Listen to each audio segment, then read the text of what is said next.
Welcome back to Financial Futures, the podcast series powered by doValue. In this episode, we turn our attention to one of the most essential yet often overlooked tools for building financial sustainability, financial literacy. What does it really mean to be financially literate in the 21st century? Why is it no longer a nice to have, but a critical life skill? Join us as we explore how financial knowledge empowers individuals to make better decisions, reduce risk, and contribute to a more resilient economy for themselves and for society at large. In our last episode, we discussed about financial sustainability.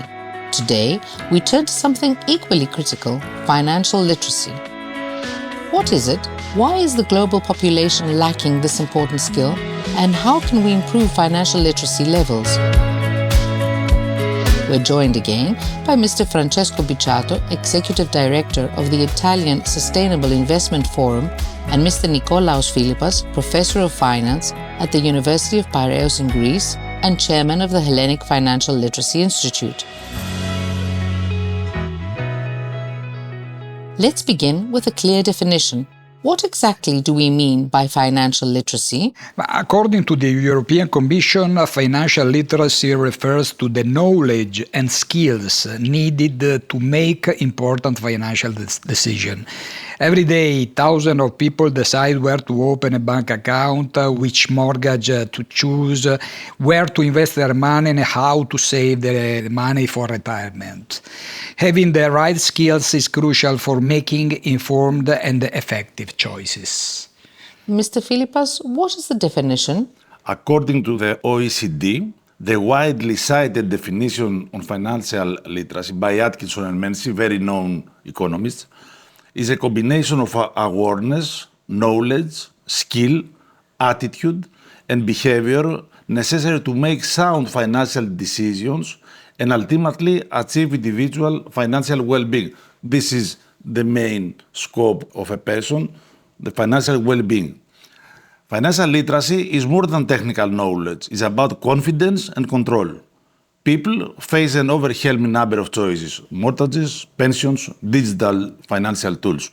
Without the basics, they are vulnerable to making costly mistakes. Talking about financial literacy, how do Italy and Greece compare to other countries in terms of financial literacy? Mr. Bicciato? In Italy, after a long period of crisis in terms of lack of knowledge regarding financial issues, the situation is improving.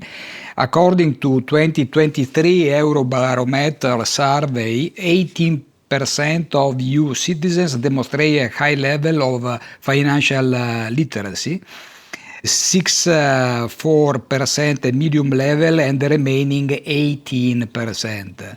Italy is not doing badly, but still has room for improvement. Right now, 25% of people have a high level, 49% at medium level, and the remaining 26% a low level, which means that there is more sensitiveness regarding this issue, but at the same time is very, very big the quantity of people that they don't know the ABC of finance, which is quite important, and for this reason that it is central for the agenda of each government that we're facing with. Mr. Philippas, what about the level in Greece? In Greece, the crisis revealed the lack of basic financial understanding. People didn't know how interest rates worked or how to manage their debt. Although Greece is taking steps like launching national financial education strategies, the current financial literacy levels for both youth and adults remain below EU or OECD countries, with many Greeks maintaining conservative financial behaviors. We're now working to fill this gap by introducing financial literacy programs at all life stages, from school children to retirees. This seems like such a basic need. Why don't we teach finance like we teach math or reading? Finance in Italy still represents a less common topic in the school curricula, but is crucial and should be taught more widely. For this reason that we are working now with the Italian Ministry of Education in order to include financial education in national school plans and programs. In particular, social security is a key issue, and we think it's important to strengthen education around it.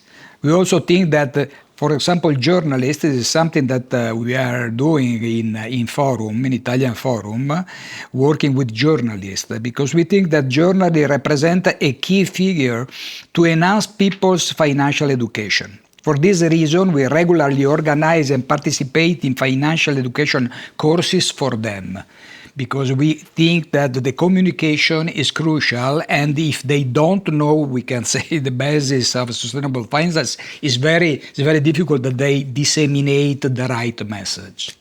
Mr. Philippas? This is a very interesting question, but even in today's world, there is still a perception that finance is for experts. But everyone needs these skills, just like reading or writing.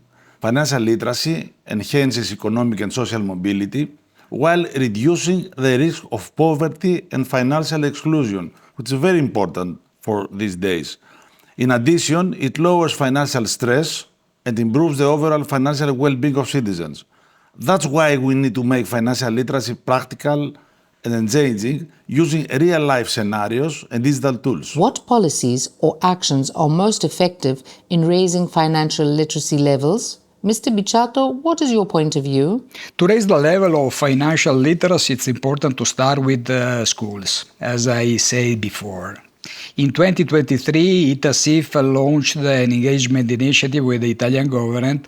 We started a dialogue with various ministries, so not only Minister of Education, but also Minister of Finance, for example, which is very engaged on this, and proposed a stronger commitment to financial education. Additionally, in 2015, ITASIF founded a network of academic professors and researchers, the Italian Academy for Sustainable Finance, which also focuses on financial literacy. At the moment, we have 30 universities that collaborate with us, because we think that it's quite important that the scientific research is updated regarding this topic. What we are doing is to take the scientific approach that comes from university and transmit to our practitioners. So this is quite important in order to link to stakeholders that sometimes don't talk one each other.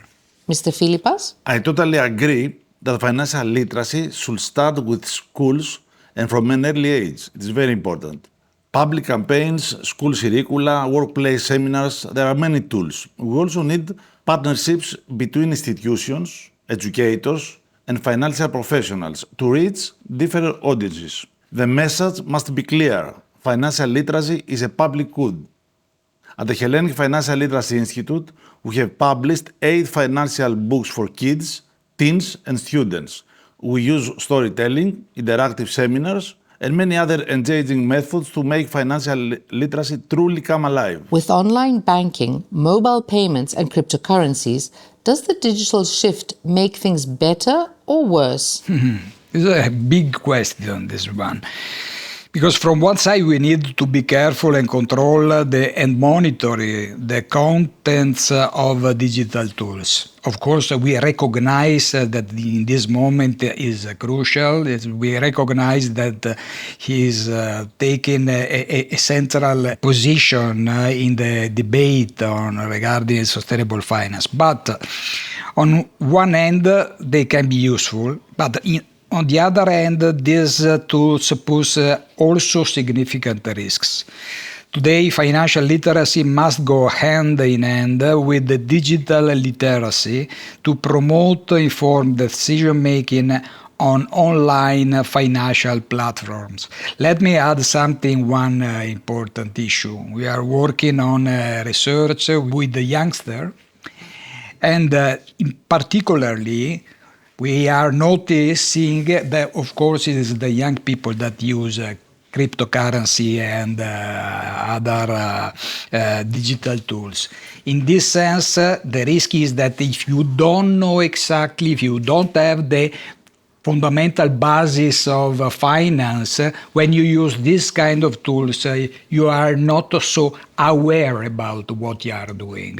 So, okay, positive from one side, but be careful from the other side. Mr. Philippas, does the digital shift have an effect?